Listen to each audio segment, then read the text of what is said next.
Switch Axe. Update 2 has been very kind and exciting for Switch Axe. Unlike many weapons, it actually has some real relevance and some genuine power creep. This is thanks to the introduction of the risen Chameleos and its new set and skills, as well as the new handicraft decoration. While element remains a very strong pick when facing a monster with very good element weakness and suitable hit zones, like say Flaming Espinas with water, when powered up, that's a great example. But in other cases, many cases, we now have this option with the power of exhaust. Two skills are very relevant to that, mainly this new skill with the Chameleos set, Buildup Boost. You can net up to 20% extra attack power when attacking with something that's building up certain statuses, such as exhaust. That combines super easily with an incredible skill called Stamina Thief, massively boosting your exhaust power. And this provides us with a new build for Switch Axe, not tied to element, and not only is this viable, but it's in fact the best option in plenty of cases, which is very exciting for the Switch Axe meta. So once again, full credit and thank you to Josh for the build and working out which exhaust weapon to use, the armor sets to run, and the skills involved. It's awesome to see an actual shift in the meta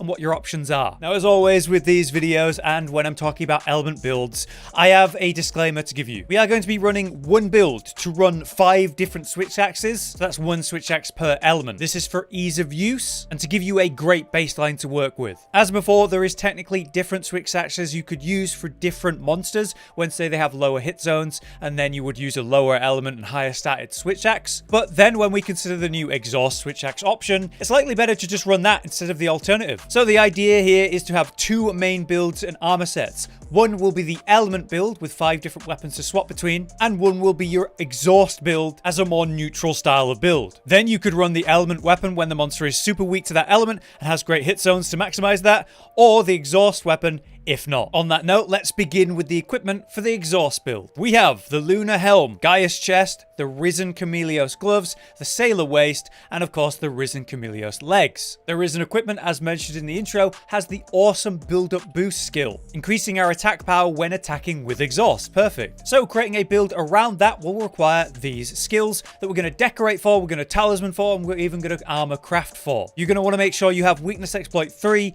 Rapid Morph 3, Stamina Thief 3, Critical Boost 3, Protective Polish 3. We have the 2 levels of Handicraft, at least 1 level of Wirebug Whisperer, and at least 1 level of Evade Extender, because yes, it's so nice to have as a Switch Axe user. And then the last 2, we have 5 levels of Critical Eye and 3 levels of Speed Sharpening. These are the skills you're going to want to work towards. The rest are just part of your kit because of what you're wearing, which is awesome. Now to talk about the talisman, I am using this pretty damn good one, I admit. This is a talisman that has 3 Critical Eye on it and then 1 2-slot decoration slot. In that, I've put in a critical boost. If you do not have this talisman, it's fine. Don't worry about it. What you need is a talisman with 4 skill levels relevant to the build. Those are going to be core skills that you're decorating for currently. So when we take a look at our decorations, you can see my speed sharpening decorations in the weapon. You can see my Lunagron helm decorations. We have critical and weakness exploit there. The chest decorations, the gloves, we have the waist, we have the boots, and then we finally have the talisman. What you'll see here are the core skills I'm decorating for then.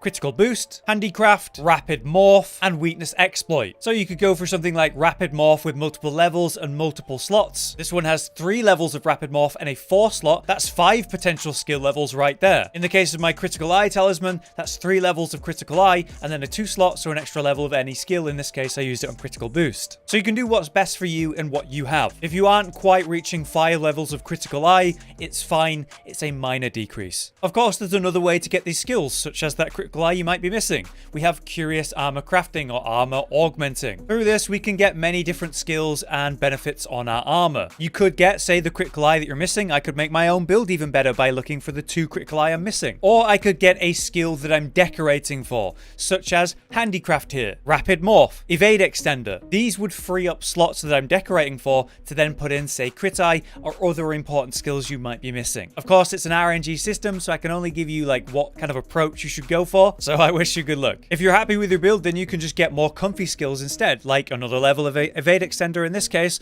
or likely Power Prolonger, which would be very nice for Switch Axe. But now it's time for the weapon, and surprisingly, there's a tiny amount of exhaust Switch Axes to choose between, and there's a very obvious winner between them.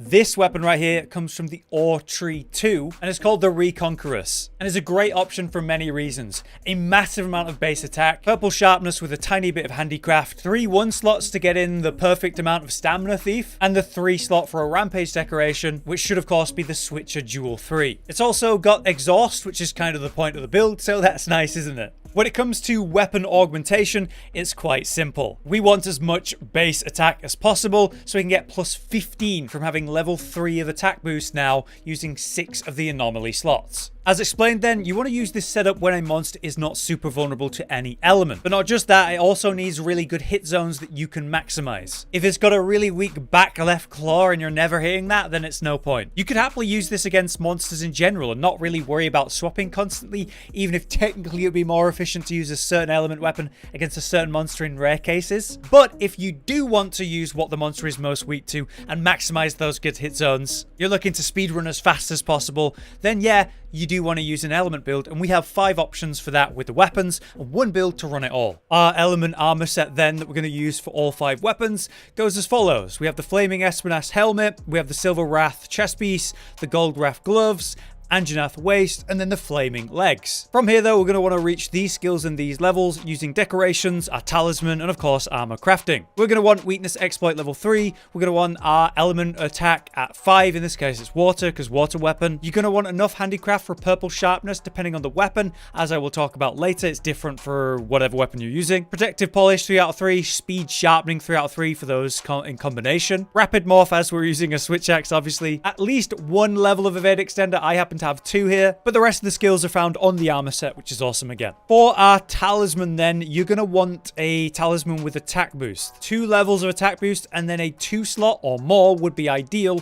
I don't have that though, as you can obviously see. So I've got this attack boost 3 with 3 1 slots, which is actually overcapping me on attack boost by 1, which is not ideal. Thankfully, I still have enough slots in the build that it's fine, but I could find something a bit better and you could too. As I am decorating for weakness exploit, I am decorating for rapid morph and handicraft. I'm decorating for protective polish. These are all potential options for a talisman and to get those slots. I could instead use a weakness exploit talisman, maybe one that has 2 levels of weakness exploit and a 2 slot, and that would free up some slots for attack boost that I could then decorate for. Now, because we're going to be using 5 different weapons for whatever element we need to use, they're all going to have different decoration slots. This has a 2 and a 1, but some of them will have more, some of them will have less. An obvious example of that would be the Nawa tree here, which has no slots in it. However, it doesn't actually need any handicraft to reach purple sharpness, so we actually get back some slots and could still reach the skills we need without too much issue. So through armor crafting as well, that could be another way to reach the skill levels or the skills you need. Getting something like protective polish,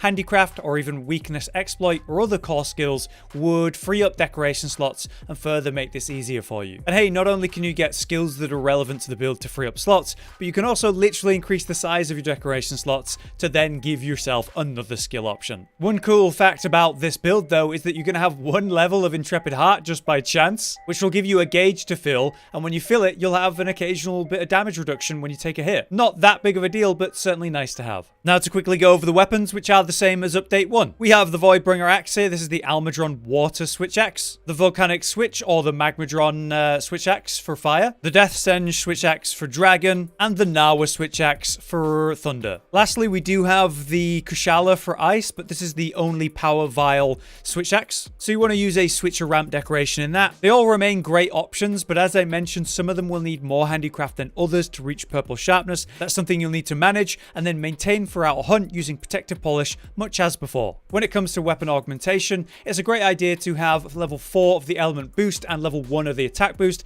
maximizing your 6 anomaly slots. That gives you plus 12 in the element attack of the weapon, and then plus 5 attack on top. Finally, let's talk math to see how this element build has slightly improved this update. So we're going to compare the weapon we used last time, the Magmadron Switch Axe. Its raw begins at 320, so let's work that out first. We have 7 attacks, so that's a 10% damage increase, so 320 times 1.1 brings us to 352. Then we have plus 10 from 7 attack, plus 5 from that weapon augment, and plus 15 from 3 burst, aka the newly named chain crit. That's a nice grand total of 382. Then we have purple sharpness, that's a 39% damage increase, so 382 times 1.39. That's 330 0.98. Last, we have the affinity to calculate. We have 50% affinity with weakness exploit and just the 1 crit boost. So that's 30% damage half the time. 30 times 0.5, that's 0.15. So 530.98 times 1.15, that brings us to 610.627, aka 611 rounded up. So 611 raw damage. But we also have the element to consider. We begin with a very high number of 78, which has a 20% damage increase from the element attack of 5. So 78 times 1.2, that brings us to 93.6. From there, we get plus 4 from the element attack 5,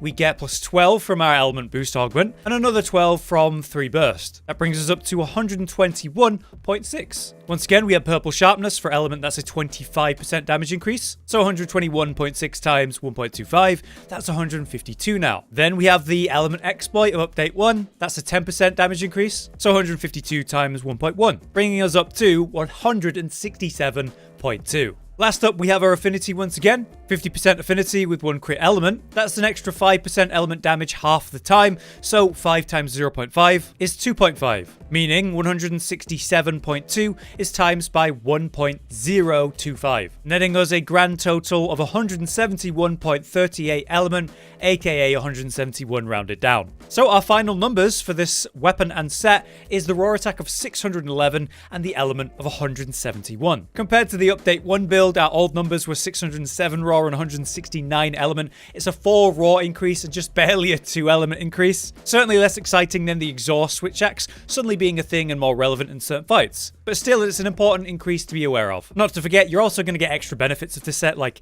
Intrepid Heart, extra damage reduction throughout the fight. But there you have it. That is the new Switch builds of Update 2. I am very happy to see some relevant change with the weapon and the playstyle in the exhaust build, which is really cool and really fun. It's also obviously super nice not to need to worry about what element weakness and what hit zones the monster has and changing every time. But it's also important to know that if a monster does have a high weakness and great hit zones, such as the head, then element is still a fantastic pick and has had an improvement even if it is minor. Plus there's the extra utility in it, so it is worth using. Of course, with armor crafting RNG, you can make things even better with more DPS increases like Agitator and otherwise, if you are lucky with those rolls. But that is indeed the video. Thank you again to Josh for the build work, and if you guys enjoy or appreciate these videos, which do take a lot of work, then please do drop a like. For now though, I've been Hollow, you've been you, thank you so much for watching, and I'll see you next time.